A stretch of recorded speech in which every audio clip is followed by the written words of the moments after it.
warm, and that you were able to tap into the unique power of the time of finding your freedom. And now, during this unique time, is a time where we're meant to work more deeply on refining our character traits so that when we hit Shavuot, God willing, soon, 35 days away, we're able to have the receptacle, the kli, to be able to receive the Torah itself.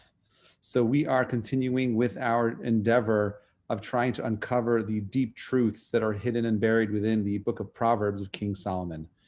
We are in the beginning of the 8th chapter. And the way we've been doing this is, I've been kind of like going through the verses and then going back and expounding on the verses, trying to find those little nuggets of a depth inside those actual verses as well. And that's exactly what we're going to do tonight, God willing. So the Mishlei in Perek Chet begins as follows. Halo chokhmah tikra'a utuna titen kola. Will not wisdom call out and understanding give forth its voice? Remember, King Solomon is our best friend. He is the guy that had everything. He had all of the money in the world. He had the power. He had the wisdom. He had the understanding. He was a beast of a man when it came to his appreciation of the finer things in this world. But yet still, regardless of his distractions, he was able to carve out some deep time for his deep love for spirituality.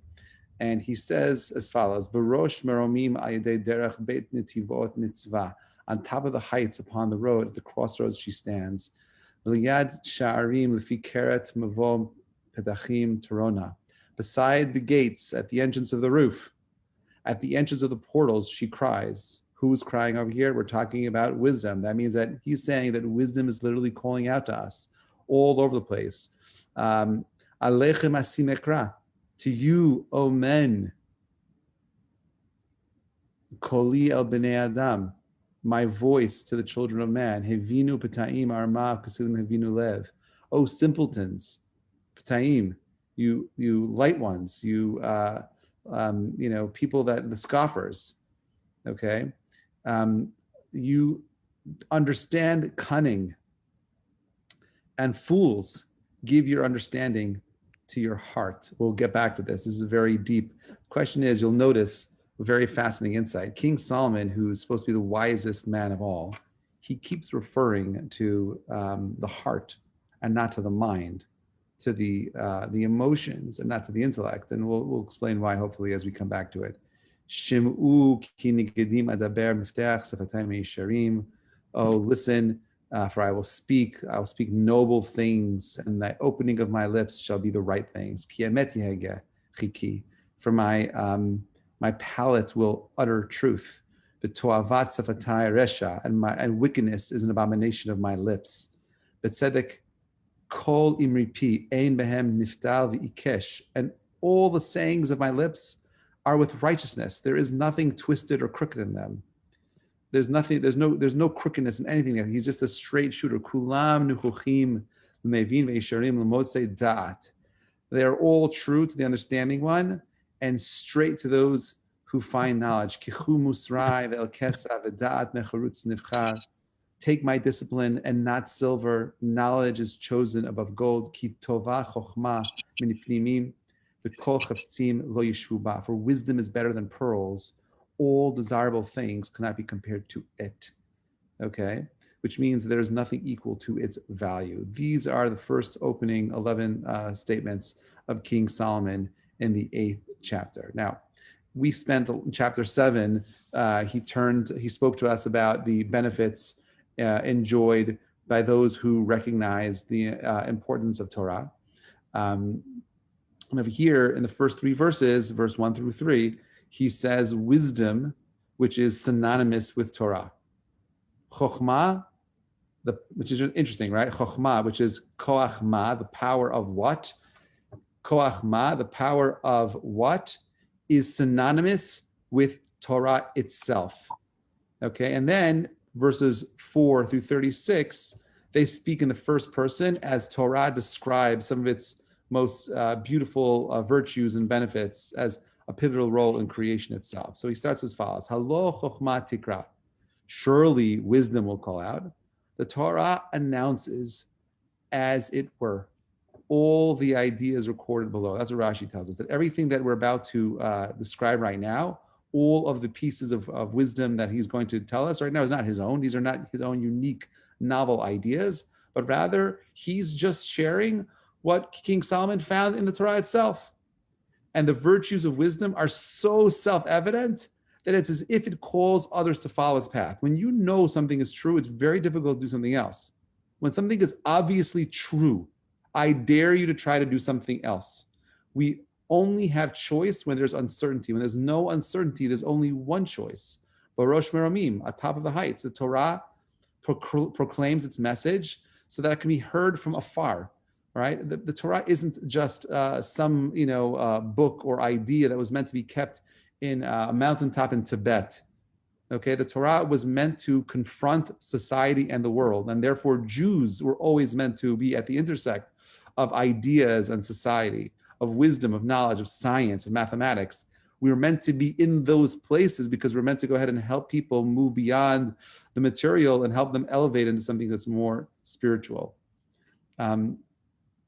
This idea, Barosh Maramim, is a metaphor for the public study halls, according to the Radak, that these two verses indicate that the Torah speaks to people wherever they can be found. Wherever there are people, they're going to hear something the Torah has to say. Beit nitivot nitzvah. At a place where their paths diverge, that's where she stands. The Torah's message is found at the busy crossroads. All right? It's a guide to anyone who passes by, or anyone who wants to find the correct path. The Talmud in Avodah Zarah, on Daf Yud Tet Amud Aleph, discusses this phrase, Beit Nitivot Nitzvah, at the top of the heights along the way. And the Gemara over there says, initially, it appears that the Torah is only found at the top of the heights, the highest places, but subsequently it appears along the way. And the way the Maharsha explains this is very simple. First, the Torah seems that it's beyond our comprehension. It's overwhelming. And I can't tell you how many people tell me, Rabbi, I love learning, but it's just like, I want to do this stuff, but it's way too complicated for me. It's overwhelming. I don't even know where to begin. And the Pasuk says that at first, it appears as if it is above and beyond our understanding, but in time, it's along the way. After continued study, one begins to realize that Torah is super easily accessible. How many people here who through COVID, were able to grow in their limud, in their learning, just because something they never thought they could actually do, but they were able to because they were forced to have the time to sit there through it. And that's what he's saying over here, that eventually you'll find the way of breaking through and finding the wisdom. It becomes more attainable. Liyad sharim lefi karet, near the gateways of the city. Okay, this translation follows the Ibn Ezra and the Radak and others, who explain that karet or keret as kiryah, a city. And Rashi tells us that this word karet comes from the word tikra, which is a roof. A shelter was put over the gates and the people sat in its shade. The Torah directs the people that are passing by to the entrance that will lead them to a desired destination, a place where they'll have protection, a place where their needs will be met. Mavo Petachim Torna. At the approach of the entrances, that's where she cries out. The Torah's message begins with the next verse. Okay, we'll get there in a minute. But Hirsch tells us that wisdom is neither the heritage of the privileged nor a subject for academics. Meaning, too many people think that Judaism is only reserved for the intellectual elite. It's not. What makes Judaism so profound is that it's meant to be decentralized. Those of you that are following cryptocurrency know exactly what I'm talking about.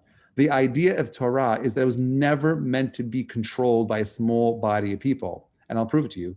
You find me another religion whose part of its goal is to create a nation of priests, a mamlechet kohanim, not an individual that's a priest, but an entire nation. That is the decentralization of wisdom and knowledge, because everyone could be a priest. Everyone is supposed to be special. Everyone is supposed to be knowledgeable. We, as Jews, we started the public school system. We created education for all. We created education for free for the world. We talked about literacy. We never wanted there to be a mass of ignorant people following the academics in their ivory towers. That's evil. But ultimately, Judaism, what separates it from every other religion is that every single person, every single Jew, or even non-Jew, has the power of coming and connecting to the Torah in the most deep intellectual way, because everyone has a unique ability of expressing the Torah in a way that's meaningful, in a way only which they can interpret, because their unique divine spark allows that interpretation to be uniquely their own. And therefore, if you started reading this stuff, you start open up the book of Mishlei, you open the Torah, you'll see that in time, after you start understanding the mechanics of how these things work, you will begin to create your own chidushim, and that's what we want. There's a famous story of a rabbi who was he wasn't a rabbi yet, he was a young boy, and he tells over the story of how he had a very difficult time learning. He wasn't a very big academic. And his parents are like, this is 150 years ago, like, maybe he should go become like a butcher. That's a good Jewish profession. Make a lot of money. You always got food. You go start butchering. So the boy is like sitting there and he's like, I can't do this. Like, I don't want to be a butcher. I want to be a Talmid Chacham. I want to be an intellectual. And he pushed himself and he pushed himself and he pushed himself, but still not successful. He falls asleep and he has a dream. And in the dream, he sees himself at the heavenly tribunal. And he's standing there, and they're like, you're a great guy, and we want to let you into heaven, but you're a murderer. He's like, a murderer? He's like, who did I didn't kill anybody. He's like, no, you killed this guy. And they show him this a picture of this older gentleman with a long white beard, and they're like, yeah, he authored about 15 books, and you killed him. He's like, what are you talking about? He's like, I never met this guy. I don't know what you're talking about. I didn't kill anybody. His name was Beryl. He's like, this is Beryl. Meet yourself. There is a vision of you that you need to bring into this world. And when we don't allow ourselves to grow spiritually, when we don't develop ourselves as an individual, we're killing off a great future version of ourselves. Okay? Why do we do that? Because we don't believe in ourselves. We give up. It's too hard, man. I tried it already. It doesn't really work. It's nonsense. Greatness comes to those who work endlessly, tirelessly to find greatness. What is success in Judaism? Success is not getting your PhD. Success is not being awarded a Nobel Prize. In Judaism, greatness is measured by your effort. And therefore, to me, it doesn't matter if you can't read Aramaic or if you don't understand the nuances in the Zohar or the Talmud. What matters to me the most is that you're someone who's putting in the effort and trying really hard to connect. That, my friends, is where real value resides. That is where greatness emanates from. Everything else is a distraction. It's shtiyot. Everything else is a distraction. He says, Alechem asim ekra v'koli el b'nei adam. To you, O men, do I call out, and my voice is to the sons of man. The Torah speaks to two kinds of people.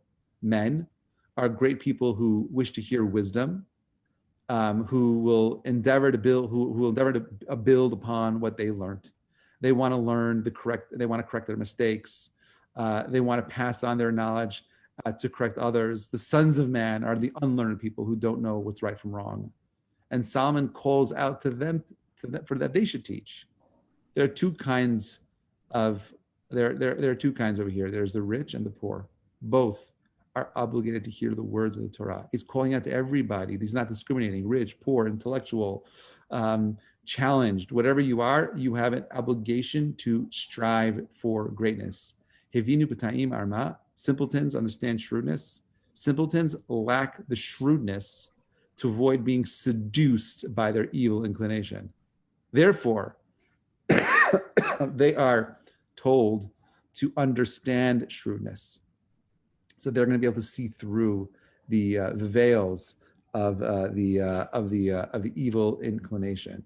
Uksilim hivinu lev. Fools understand in your heart. A fool knows that the wisdom of the Torah, but he fails to apply it. Right? He doesn't want to move the knowledge into action because his heart gives into his evil desire, his evil inclination. He denies wisdom because it stands in his way. But wisdom tells the fools, Let your heart control your desire so that you will be receptive to wisdom. Just because you feel something doesn't mean that's what you are. How many times are we attracted to the wrong kinds of people? Right? How many times we want things that are really bad for ourselves? Okay. And King Solomon is saying, my friends, don't allow your emotions to direct your reality. Don't allow your desires to control your wants, but rather allow your heart, which is actually a extension of your desires, to control those desires. Use the physical part of your essence as your being to align itself with the will of the mind so that you can become something bigger. Anyone who tries to fulfill his duties as a spouse, a relative, a citizen, a decent human being without arming his mind with wisdom will ultimately fail. It doesn't work. If you don't have a plan, you don't have a vision for the future, you ain't going anywhere. Okay, the next three psukim, pasuk vav through 9. Okay, Shlomo Melech teaches us over here how to value the words of the Torah. Every single letter in the Torah is perfect. There is nothing that is extra. There's no redundancies. There's nothing irrelevant. The exact phraseology, the order of each statement, it is vital to how we understand the psukim themselves. And one change in the spelling of a word, one change in the spelling of any aspect of the Torah will end up in some kind of a change in how we determine halacha itself. And if someone fails to see the significance of the Torah's words, it's due to a lack of understanding. Okay, it's not. There's no deficiency in the Torah. You'll find that the more and more you're able to understand the nuances in the letters and the words themselves, that is where truth resides. So he says, "Shimu ki nigedim edaber." Listen, I'm going to speak noble thoughts. A nagid is a ruler, right? The words of the Torah are noble and important. That's what Rashi says. And he says, realize that my words are significant and pay close attention. Every word counts. Miftach Savtayim Yesharim, right? The opinion, literally the opening of my lips are going to use fair words. These words emerge from the lips. They're there to teach you how to be straight and how to be upright. The Toavat Savatay Resha, wickedness is an abomination of my lips. Okay? I don't want to speak wickedly to anybody. Ein behem niftal v'ikesh. They contain no twisting or perversions. Human writings can go ahead and contain all kinds of irrelevancies and errors. We do it all the time. We write sentences that are run-ons. We don't have grammar. The Torah is not like that. Every missing or extra letter, a change in the order of the words, has profound wisdom in it. Okay? And meaning it. Kulam nichuchim lemevin. They are all correct to one who understands. One who has the understanding to comprehend Torah words will realize that they are all true. And upright to those who find knowledge. Even mystical interpretations become clear to those who have the basic required level of knowledge. This is how this works. Okay? Accept my discipline and not silver, for knowledge is more finer than gold. If you're able to devote your efforts to the acquisition of discipline, if you're able to spend your time in the search of wisdom and knowledge, rather than to silver, gold, money, BitCoin, whatever it is, okay, and rather your focus is on the acquisition of knowledge rather than gold, that is where you find success. Knowledge is chosen over gold. Okay? The root of kesef can also mean longing, kasaf. Therefore, the way we could read this particular verse, right, is that when a rabbi delivers a serious talk urging the listeners to improve themselves, he leaves his lecture with anecdotes, stories, and all sorts of parables. Now, sincere people know that the important parts of the lecture is a spiritual message, okay? But simple people, they only want to remember the stories. And this is why so many people just love using, that's why so many educators love telling stories. I'm not a storyteller, I apologize. Maybe I'd be a better teacher if I was. But I would much rather you get to the heart of the message. I want you to walk away with the gold, not the dressing on the side, not the little frosting. I want you to have the cake. I want you to have the meat and not just the potatoes. Okay. Therefore, our people, we yearn for and remember the details of the beauty, the inner parts. That's success. Okay, listeners that have this discipline to understand the depth of it, those are the people that will find the actual gold. Because wisdom is better than pearls. Okay, and we'll end with this verse. This pasuk continues this theme of the same exact theme of pasuk Yud. Okay, silver, gold, pearls are all very precious stones, metals, but none of them is comparable to the value of Torah. None of them are compared to the value of having education, of wisdom, understanding. Their value can vary from time to time and place to place, but Torah is always precious. By the way, I'm not sure if you're following monetary policy, but those of you that are concerned about inflation, you have very good reason to be concerned. Hold on to your gold and silver because it's going to go for a ride. Okay, hold on to your Bitcoin. If you don't own any, go out and buy it. I'm not allowed to recommend. I'm not a trader. I'm not an investor, but there's no question that the markets are going to change because we just printed 25% of all the money in the world in the last 12 months. There's no question values are going to jump up. Okay, but that's irrelevant. Think about how wisdom has impacted us as a community. Our success as a community has always come from the fact that we have thousands of years of information and wisdom that's there for us to tap into, that we have received priceless gems of thoughts, of historical fact and knowledge that enable us to achieve greatness. Okay? Wisdom, by the way, can't be stolen. No one could take away your wisdom. Someone could take away your money.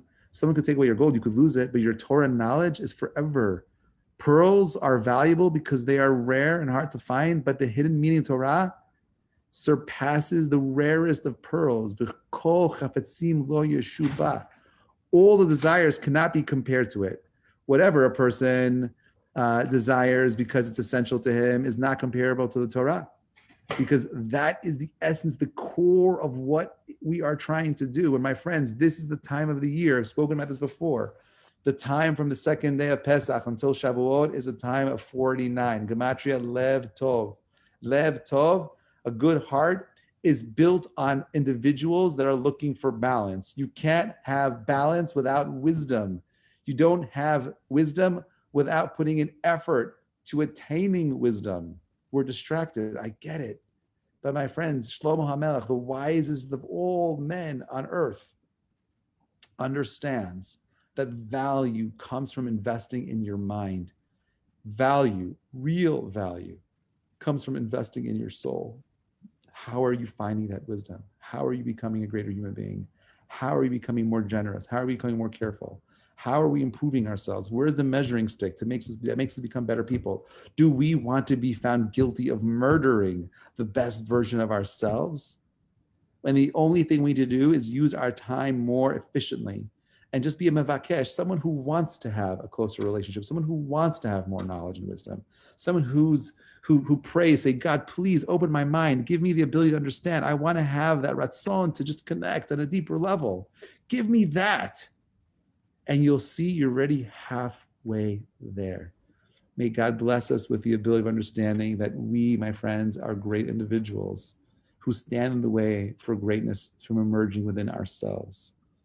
Become a mevakshe Hashem, become a mevakshe for wisdom, knowledge, and chokhmah, and you'll find yourself having the greatest value of things in the world. Don't be distracted. Don't be fooled by the glimmer and the glamour of the bling and the money. I'm not saying you shouldn't have it.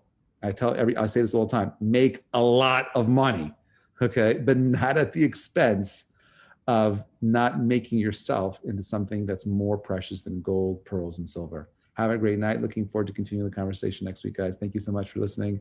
Izzy, Tzion, Alana, Naomi, and whoever else is on here tonight, thank you so much for coming again. Tara and Layla. Awesome. Thanks for coming, guys. Bezrat Hashem, we'll continue the conversation on Monday night. Laila Tov and have a Shavua Tov.